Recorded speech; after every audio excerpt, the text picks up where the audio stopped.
The Queen's Jewish Link presents the Jewish Living Podcast, the show that examines the many facets of Orthodox Jewish life. Here's your host, Izzo Zwirin. I hate to spoil the party, but the summer is almost over, and the school year is right around the corner. With the start of another school year comes the regular challenges of getting back into a set schedule, students getting used to new teachers, and teachers making a fresh start. This year, of course, we have renewed COVID questions on top of the usual. But one struggle that seems to consistently flummox teachers of Jewish education, as well as some frustrated parents, is how to connect those students who may not easily relate to Limudei Kodesh. So this week, we invited on someone to discuss some less conventional ways of reaching students. Hi, I'm Olivia Friedman, and I'm a teacher and educational technology coordinator at Ida Crown Jewish Academy, which is a high school in Skokie, Illinois. Olivia will share her secrets of how to connect the children using their interests to relate them to more challenging material, and how you can incorporate it into your classroom or at home. Olivia, thank you so much for joining me this week. I appreciate it. So it's funny, we generally have people on in the last couple of months, especially in the education realm, talking about how COVID has impacted education. But I'm glad to have somebody on that we're going to be talking about something about education that's not COVID related. So Great. Yeah, so before we get into that, can you give me a little bit of background on yourself? How did you get into education and specifically into Jewish education? Sure. So it was definitely a pivot for me in that I've always loved to read. I'm a big fan of fairy tales and pop culture and English literature. And so I went to Stern College for Women, and I have a degree in English from there, a bachelor's. And then I did Bible at Bernard Revel. And then what happened was my husband got accepted to law school, and I needed a job because he was going to be in law school for 3 years. And I had to figure out, well, what can I do with my English and Bible degrees? And the obvious thing was teaching.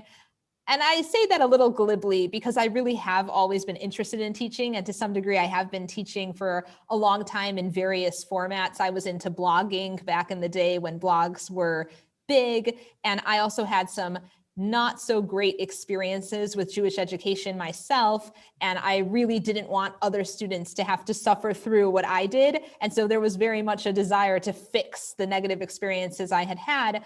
But really, my big break, as it were, was when the Charles E. Smith Jewish Day School in Rockville, Maryland decided that they would take a chance on me, even though I had not formally taught before. And they did a great job of mentoring me and training me up. So I was there for a while. Then we moved back to the Chicago area in order to be where my family is. And that's how I came to be teaching at Ida Crown, where I still am now. It's so funny when you said I was an English major. So I'm also an English major. My wife is an English major. And the question that every English major inevitably asks themselves is, okay, now what? And just hearing you say that, it's like, oh, that brings back so many memories. But yes, that's it. But I'm glad you were able to find a path that incorporates your English degree in a way that can help you and can help now the next generation. So the reason that we have you on here is to talk about your teaching methods and getting students more interested in Judaic Studies and Limudei Kodesh. And you recently put out an article explaining the kind of philosophy behind it. And for those listening, we're going to link to this article, and I don't think we're going to get through the entire theory in this podcast, and people can go look it up afterwards. But if you can give people kind of an overview as to what this theory is based on. So my article is about teaching pop culture in the Judaic, or rather leveraging pop culture in the Judaic Studies classroom. And it's a way of teaching Tanakh especially, but it can be applied to other areas like life cycles curriculum, ethical dilemmas curriculum, using pop culture. And what I say in the article is that there's 4 reasons to do it. And so they range across different areas. So first of all, I talk a lot about passion. And I say that if you can hook into students' passions and what students are already interested in, then you've got them. And you've got them along for the ride, so that even if what seemed boring originally when it came to, oh, I'm going to open up a book full of Hebrew words and I'm going to have to decode them. But if I can relate that back to something you care about, whether that's sports or a character in a movie or something like that, it'll make it a lot more interesting. So there's the passion piece. Then there's definitely a creativity piece, in that the kinds of assessments that I give, and I'm sure we'll get into this a little bit later, involve much more student agency and ownership and creativity. For example, my students would create a wedding website where they might take two characters from a show that they like, such as Emma and Killian from Once Upon a Time, and they'll marry them off, but they'll have to include all of the correct information about what exactly is a Jewish wedding, how do you conduct a Jewish wedding, all of those pieces. And then you get into academics/pedagogy. So there's been a lot of research on education, and the research really supports teachers using pedagogy that's effective. And for example, project-based learning or design thinking. These are ideas that are being advocated for now in terms of 21st century skills. And so if we want students to do their best learning, there's a lot of evidence that suggests that alternative assessments is a good method to use, and alternative assessments lends itself to use of pop culture to make it fun. And the last piece, and probably the most important piece to me as a Judaic Studies teacher, is integration. In that I'm teaching modern Orthodox students, but really this could apply to any student in the modern world, whether you affiliate as conservative or reform or you're unaffiliated. You're living in a world, especially if you're an American, all around you, there's pop culture, there's celebrity culture, there's celebrity politician culture, there's movies, there's TV shows, there's Netflix, there's influencers. So that's all around you. And you have pretty much two choices when it comes to working with that and working with Judaism. You can either say, well, there's my Jewish identity, which is one piece of me, and that appears when I go to synagogue or Jewish day camp or Jewish school. And then there's everything else that I do as an American. Or you can try to figure out a way to live an integrated existence where I am a Jew, I may also be an American, and I want all of those things to be present all of the time, which means that if I'm watching a show on Netflix and I see something that connects back to what I learned in my life cycles class, that's great. And I want that to happen. So for that, I'll be bringing in the pop culture to show the kids how they can relate these things that they're experiencing as Americans to their Jewish identities, and that can exist simultaneously.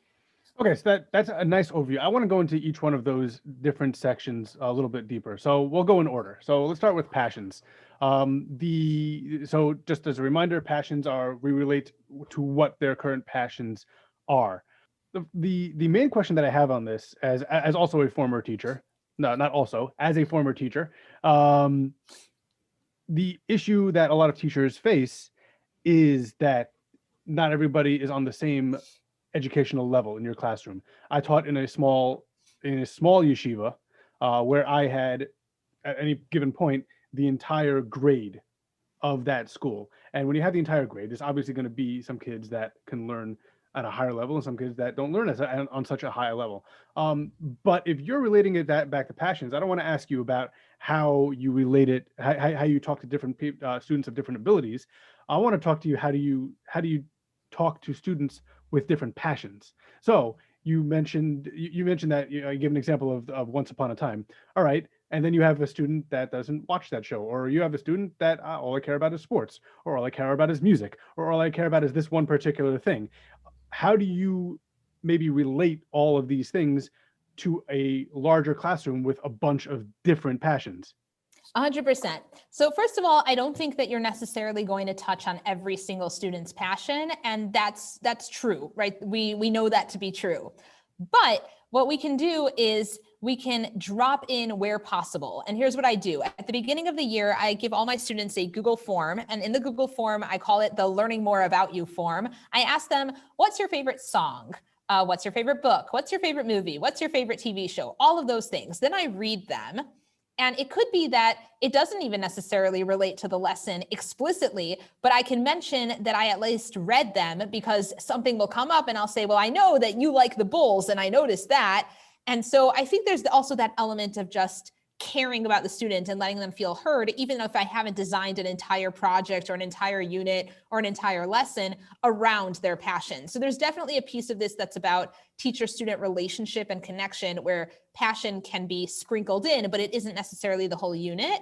The other thing is that you can leave things open for the students. So for example, in my wedding website project, what I say is you get to pick the two characters who are getting married in this story from anywhere and anything. It could be a comic strip, it could be a book, it could be a TV show. You get to pick who they are, as long as you then have all of these components in the website, right? You have to include what is a bedekin and what is the yichud room and so on. And so that leaves it very open, because if they want to imagine the fictitious wedding of two sports players or Olympians, then awesome. And if they want to pick a TV show or a book, also awesome. And so I'll design a lot of assessments in that way, where it's open enough that they could bring in what they want, but it's not specific so that it has to be only one way.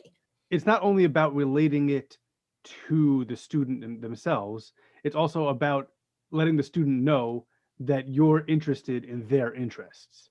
Yes, there's definitely both components going on, because a lot of what happens in the classroom, I think, is you're trying to persuade students to buy into your subject and to work with you, because those are both important components, in that there are students who are not bought in at all, and they wouldn't be bought in with you, and they also wouldn't be bought in with another teacher, because the subject itself is not one they care about. And then there's a situation where you'll have a student who may enjoy the subject but doesn't like you.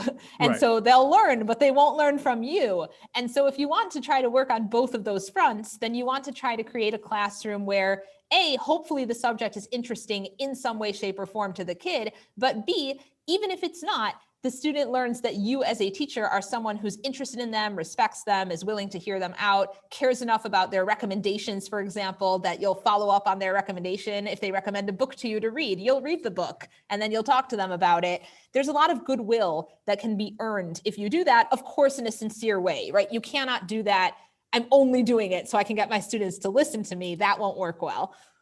All right, so I'm going to move on to creative thinkers. You explained what it is before, but can you give us some more like concrete examples of what this entails? Sure. So what I mentioned is that when we're little, we're actually really good at this. And there's this paperclip test where if you ask a 5-year-old, what are possible uses for a paperclip? The kids can come up with a whole bunch of uses beyond the I'm going to clip papers together. But as you become an adult, you get so locked into your particular way of thinking that you lose the understandings of what else is out there. So what I'll do is I'll try to design assignments, and these don't even necessarily have to have an explicit pop culture component, but they're just a different way of thinking, and they force students to think about the text differently. So as an example, let's say we're learning whatever section, let's say Shmuel. And so we're learning about different characters in Shmuel. We're learning about Shmuel and about Hannah and about Eli and about the sons. So I might have an exercise where the students have to cast the characters. And it's like your dream cast, you use any actor or actress that exists, or even if you don't want to use actors and actresses, if you had to pull people out of animated films, right? Who would you cast as Shmuel? Maybe, maybe it would be Gandalf. And then again, maybe it would be some aged wizard character from some animated movie. So you can go across the whole spectrum. You can make it appropriate for middle school, high school. And by forcing them to have to think about who would be the actor or the character that would play this, and then have to actually make the connection using psukim to back up what they're saying, they have to think really deeply about who is this character? What are their qualities and character traits? What makes them important? Why do I care about them? And why would this person be the appropriate choice to be them? And so it just gets them out of the rote, read the pasuk, translate the pasuk, learn the information, take a test, because it forces much deeper thinking. And then, of course, aside from that creativity in terms of casting and things like that, there's the creativity where they'll make something. And there's a whole entire movement now around makers in education and maker spaces in general, and how constructing things and making things gives students a feeling of pride because I have created something that wasn't there before. So a different assignment, which I can give with Yirmiyahu, let's say, is there's this scene where Yirmiyahu is put on trial. You're going to take clips from movies that actually exist. You're going to redub them with your own voices. You're going to create a recut trailer of this scene. And they have to think a lot about who will we select? How will we redub it? How is it going to make sense? Are we going to add background music? And then they create something at the end that wasn't there before. It's pretty cool. Now, a lot of the way you're going about this has real world applications to it, because I think that as the world kind of moves towards a more automated society, a lot of what is going to happen in the future is that in order to earn a living, there's going to be a lot more creativity. People will pay a lot more to see your creativity, to listen to your creativity, to view it. And this kind of method of teaching lends students to not only have the practical applications, oh, now I can create a video, but also the mental capacity to think in that kind of sphere. And I mean, this is a podcast, but there's a whole YouTuber industry out there, and TikTok, and all of these different mediums where people can express their creativity and really earn a living that way, that maybe people in our generation or above don't really fully comprehend. And do you ever think that this is the way that you're teaching is something that the students can then take with them into their I don't know what age you deal with, but maybe take with them into their future careers? 9th to 12th graders. Oh, so yeah. And absolutely, yes, 100% yes, right? I've already had stories where students did something and then they had to do something in college and they were like, oh yeah, I remembered that we did Prezi in your class. I used Prezi to do the presentation in college. I learned about Adobe Spark. These are different presentation formats. Okay. Prezi is like a fancier, souped up PowerPoint. Okay. And Adobe Spark, it's hard to explain, but it's this very beautiful professional looking web page. I mean, there's several different options, but one of them is a web page. So I've definitely had students come back to me and say, I learned about this with you and now I'm using it in actual school. But even beyond school, in actual school, as opposed to your school, right? College for them is different. Right. It's a different experience, but it's beyond that. 100% students need to be very comfortable with creativity and collaboration and ambiguity and multiple perspectives. And these are all things that I'm trying to really get them to understand and then to figure out how to do. And that frustrating process of having to work through it is good for them too, to have to see, it didn't work the first time. What do I do now? So let's move on to the pedagogy. You mentioned earlier design thinking and alternative assessment. So first of all, if you're not in education, you might not know what those are. So can you explain what those are? Absolutely. Let's start with design thinking. So the concept of design thinking is that anytime you have to create something, you need to think about why you're creating it, who you're creating it for, and then you have to actually create a prototype, get feedback on it, and then hopefully create the actual final product. So it usually gets broken down into 5 stages. They say empathize, right? You got to empathize with the person who's actually going to use the product. Define whatever it is that you need to do, whatever the problem is that you're trying to solve. If you're creating it to solve something, ideate, which is kind of brainstorm all the possible things you could do. Prototype, actually create it, and then test it. So those are the 5. So the thing with design thinking, as you can see, it very much translates to real world applications, because there are people who are going to be making actual stuff, like, if you're building a piece of furniture, for example, but there's also people who are going to be creating apps or websites that are going to help someone. And even any intellectual property to some degree, even when you're creating an essay, let's say, and you're writing something, you have to think about the person who's going to read this. What will their experience be reading this? Am I clear? Is this logical? Is this organized well? And so on. So that's the concept behind design thinking, in that it's an idea that has made its way to education, but originally I think really came up because it's what people were really doing in the real world. And the idea is that this is a 21st century skill. We want students to be able to do this, to have these planning abilities, design abilities, be able to deal with something not working, right? What if I build this chair, if I'm trying to build a chair and I bring it to the person and they say, well, this doesn't actually function the way I need it to, and they give you that feedback. Well, then you've got to try again and you have to get back up and so on. So that's that. And then the alternative assessments idea, it really grew out of movement against having tests that weren't meaningful tests, in that if you take, let's say, a multiple choice test or even a writing type of test, a lot of times what happens for many students is they cram in all the information the day before, they spit it all back on the test. Hopefully they get the 100, they get the test back, and then you get the inevitable question, are we done with this unit? Can I throw this out? Can I throw out my notes? Or they don't even ask you, they just crumple it up and they throw it away. So when you have that happen, how much learning really transpired? Or even maybe there is learning and maybe it's staying in their brain, but they haven't made any kind of product that they're proud of.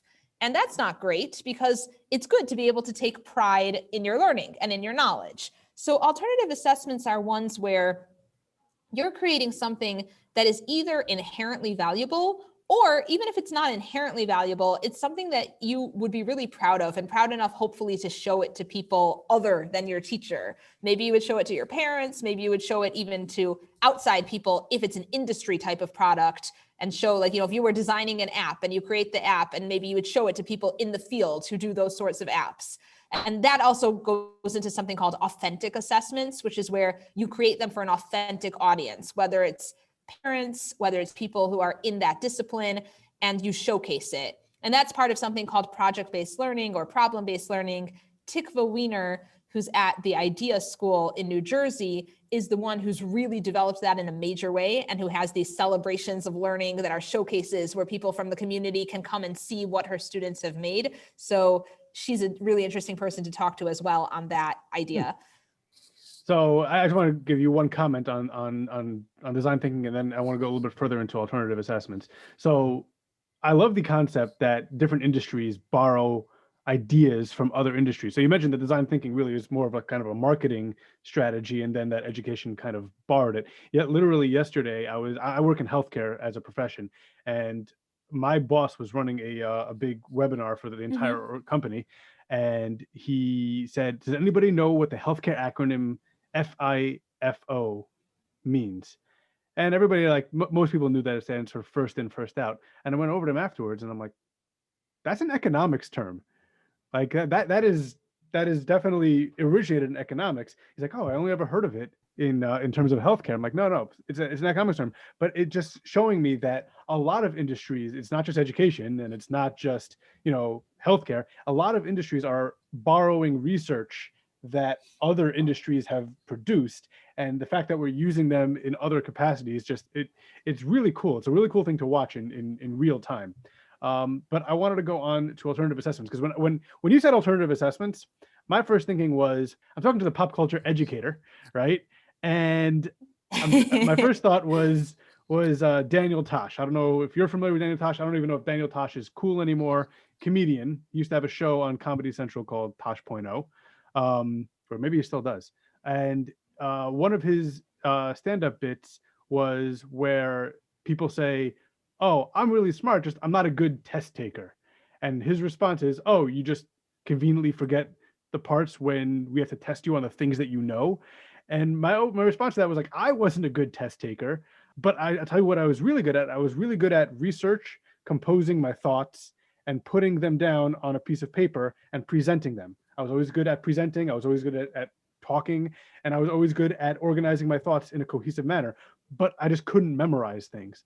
And for that reason, I was always better at English and math, which is not unusual combination, because those are the things that require the least memorizations. They're more the figuring things out. You had to memorize certain things, but then you had to put pen to paper or pencil to paper and figure them out. And the things like science and history, I couldn't remember them. I couldn't. Those were mostly fact-based things, and it wasn't working out things. So when you said alternative assessment, I'm like, oh, maybe she's going to talk about writing and maybe presentations, but it's not even that. It's creating things that might necessarily work outside of school. And when you said that, my first thought was Warby Parker. Well, it doesn't have to be limited. Yeah. Okay. So yeah, it doesn't have to be limited to that. It can include the things that you're saying, things like essays and other ways of assessing knowledge that are not tests. So definitely, it could be an essay, it could be a collage, it could be an interactive collage using something like ThingLink.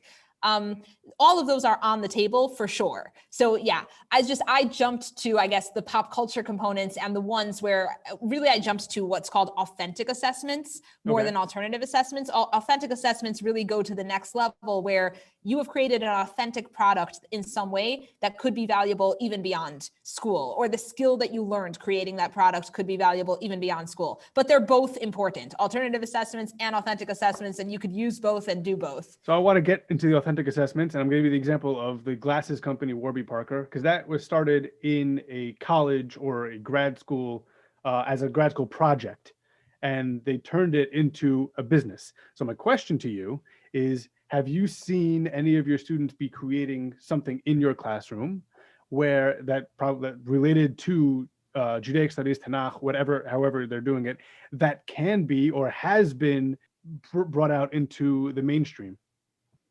Interesting.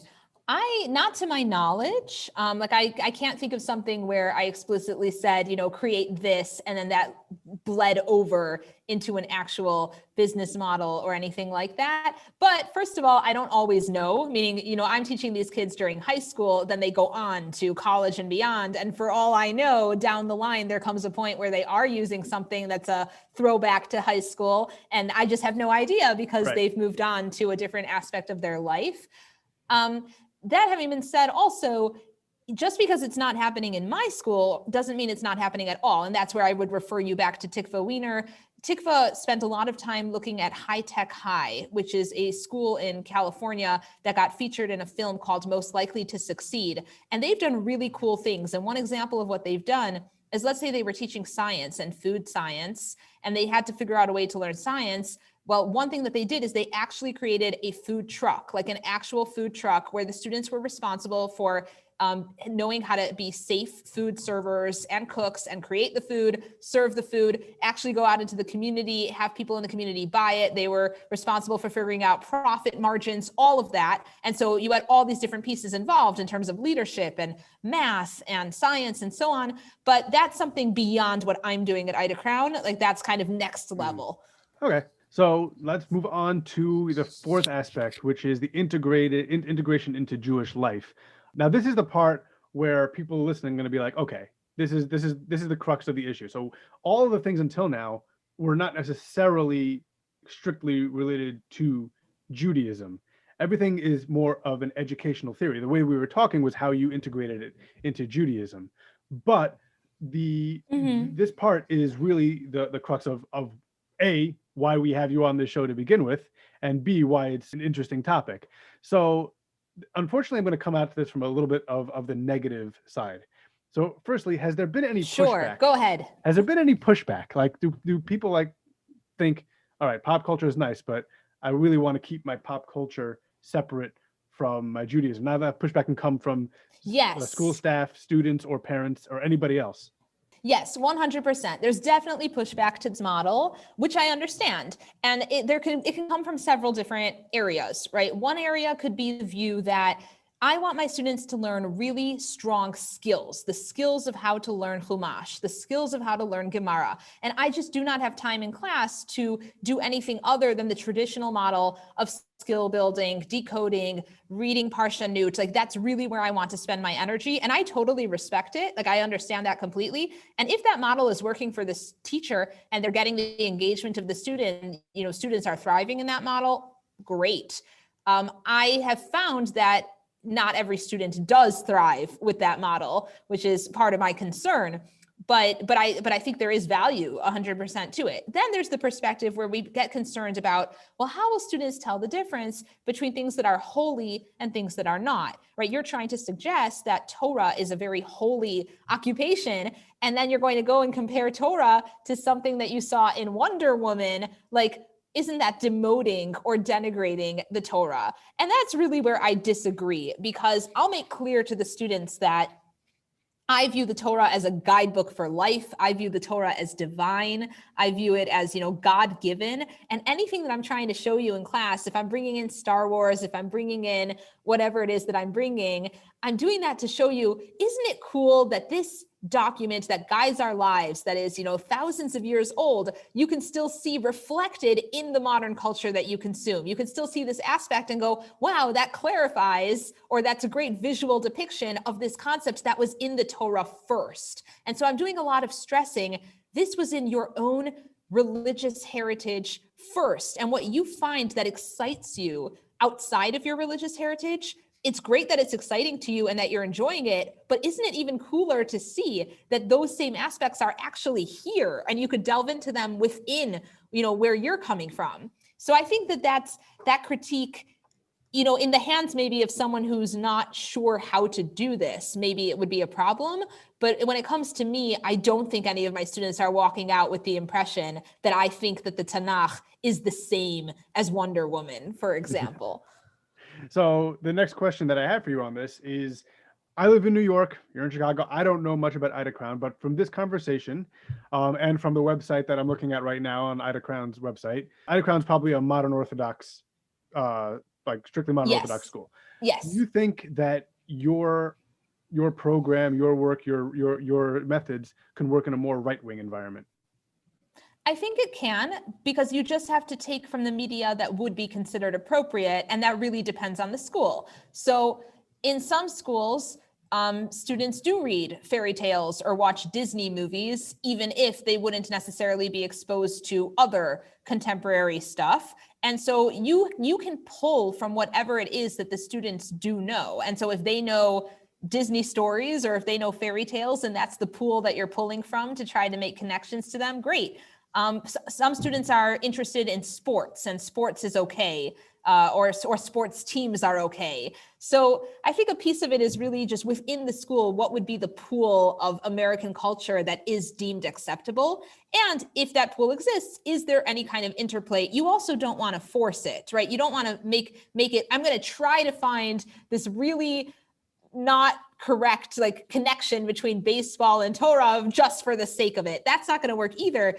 But if you have a certain pool that is accepted within the school and you happen to see that really there is this connection, and sometimes it can even be behaviors, right? If you see an amazing story in the news about how, and this happened actually, and it happened with a Jewish guy, but it didn't necessarily have to only happen with a Jewish guy. There was a man who found a desk, and stuck inside of the desk, there was, I think, a wallet that had hundreds of dollars, and he ended up returning it to the person. And this gets into a whole section of the Gemara, where you have a Gemara where someone sells you, I think it was a donkey, and accidentally there's a jewel, or there's a field, and there's a treasure in the field. And so does that treasure belong to you or not? And even if it legally belongs to you, what's the appropriate thing to do? In theory, he paid for the desk, and inside of the desk, there was the wallet. Maybe you could make a case that he should be able to keep that desk, but he went maybe above and beyond and returned it anyway, did what's like the menschlich thing to do. So there's stuff that you can pull from, assuming that that would be acceptable as a news story, right? Clean news story like that, to illustrate how these concepts, let's say in the Talmud, are still applicable today. People are still grappling with them, dealing with them. There's modern day applications. And it's really just a question of what's okay within that context. But I think there definitely is stuff that would be okay and that could help illuminate or excite the kids. It's funny, when I was teaching in a yeshiva, I wanted to do a debate. I wanted to teach a little bit about debating and how it works. And the topic that I chose was not the right topic. I chose physician-assisted suicide. And it was very difficult for them to separate the religious aspect of it to the secular legality aspect to it. And picking the right topic, you're right, is exactly the issue. Picking the right source is key to making something like this work. I want to read one quote from your article in Lair House that actually that feeds right into this. So you said Judaism can be used to analyze the behavior of famous athletes and to examine in which respect they are worthy role models. Are they caring? Are they kind? Do they exhibit sportsmanship? Now, that's good for athletes, but if you want to extrapolate that over to pop culture, to actors and singers, my question to that is that those types of people generally, and even athletes also, I shouldn't even exclude them from this, have a public persona and a private persona. And sometimes when the public persona doesn't match a private persona, that comes out in the media. I could give you a bunch of examples. I won't name anybody right now. But how do you have that kind of differentiation with your students when they're kind of like trying to analyze a character versus an actor, or a public persona versus something that the person might have done behind the scenes that we happen to find out about? Yeah, we'll have those discussions. We really will. So first of all, very often the way that I structure the tie-ins, it's more from narratives. Like I tend to pull more from stories, movies, TV shows where there's an actual narrative and less about the actual person, for exactly the reason you mentioned. I can't ever really know that person, and I won't know if that person might at some point prove to be a disappointing role model. But if there is a situation where we are seeing someone being a disappointing role model, or we had looked at one aspect that seemed really good and now here's another, I think that's really important to engage with the students and talk about that experience.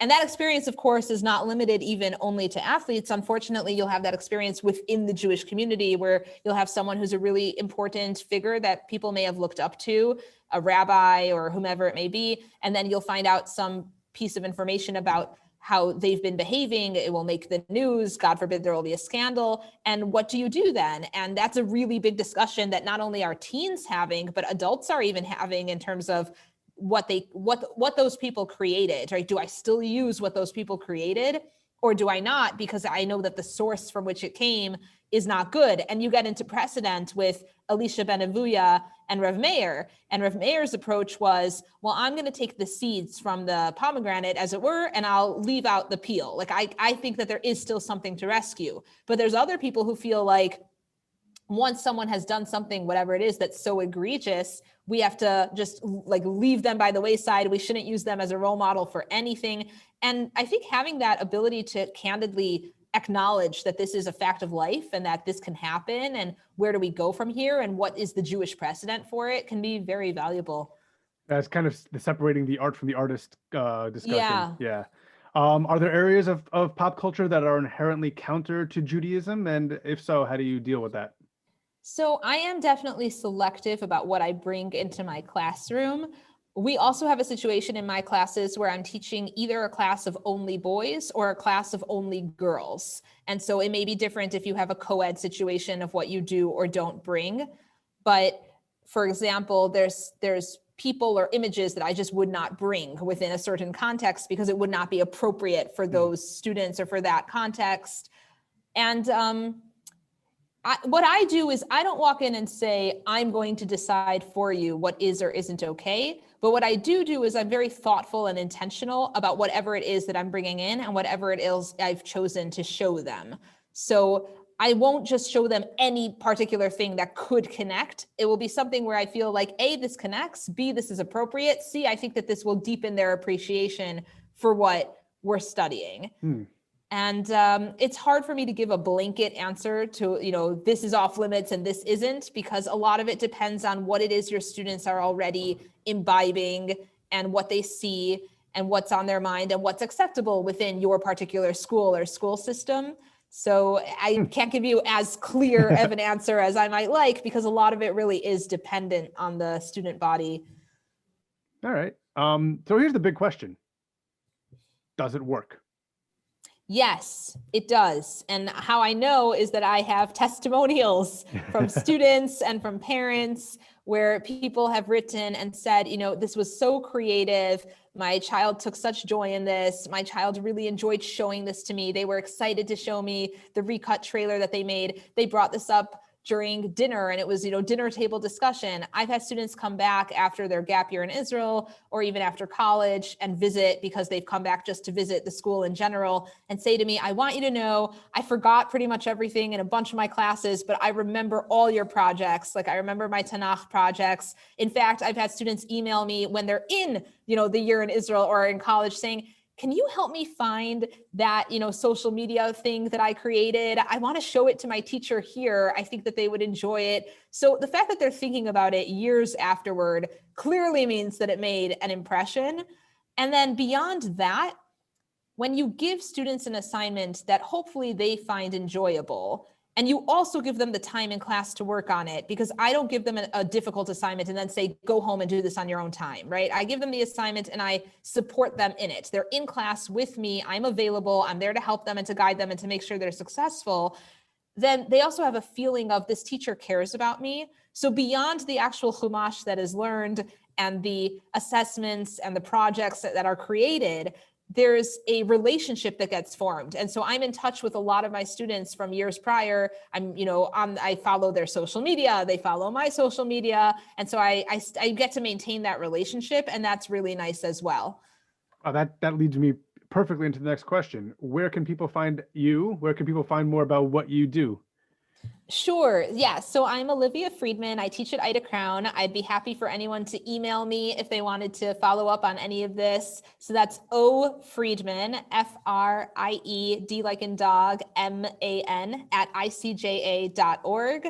I do have a personal website, oliviafriedman.weebly.com, where you can just see lots of my student work and what they've created and the projects that they've made. And where are you on social yeah, media that's if where I'm people at. want to follow you? Follow me. Oh yeah. So I have an Instagram account that's called The Book Rave, the book RAVE. And all I do there is review books. And so it's great. You know, if you want to read books, I've got lots of books that you could read. I like to read there. So that's my Instagram. And I also have a podcast, but the podcast is usually intended for adults, and that's called Enchanted Torah. And so it takes the same concepts here of linking pop culture to Judaic studies, but here I'm exploring stuff that I wouldn't necessarily show to my students because maybe the ratings are not for teenagers and things like that. So that's for adults. And of course, we will link to all of those things in our show notes and on our various social medias, as well as the Lair House article that sparked my interest in getting Olivia on the show. Is there anything else that you would like to share with us? Yeah, so if there's any teachers listening who are kind of curious about any of this and wondering, well, how would I bring technology or pop culture into my classroom? And how does this work? And what kind of assessments can you create with this? And would like to see examples. I'm really happy to talk with you, on a Zoom or by email. You're welcome to be in touch with me. It always is really exciting to me when teachers not only adapt my work for their school, but then they share with me, oh, look, here's the projects like my students made that came from my adaptation of your assignment. I love that stuff. So do be in touch. Have people reached out to you? Do you do speaking engagements? Yeah, so I normally speak about Tanakh. That's usually where I'm asked to come in. And a lot of my Tanakh lectures are on things like, Tanakh and using contemporary stuff, whether it's Grey's Anatomy or Wonder Woman or whatever it may be, and illuminating concepts through there. I also have a Sefaria account. You can see some of the source sheets and things that I've done and created there if people are curious. And other than that, I'm kind of an educational consultant for this area, using technology in the Judaic Studies classroom and using pop culture in the Judaic Studies classroom. Happy to help on either of those. All right, Olivia, thank you so much for joining us this week. This was a very enlightening discussion, and good luck to you in everything that you do. Thank you so much for having me. I appreciate being asked, and I enjoyed the conversation. My thanks to Olivia Friedman for joining me this week. As a former educator myself, I know how difficult it can be to relate students to material they have no interest in learning, and I'm always interested to hear how teachers are doing it. If you are a teacher, or have had a teacher, or have a child who has a teacher who uses some unconventional education methods, please let us know. We'd love to hear your story. And for everyone else, Kol Tov. The Jewish Living Podcast is produced by Sreli Pikus. Our theme song is The Band by A.B. Rottenberg. Follow us on Facebook at The Jewish Living Podcast and on Twitter and Instagram at Jewish_living. You can also email the show at jewishlivingpodcast@gmail.com. The Jewish Living Podcast is recorded in conjunction with the Queen's Jewish Link.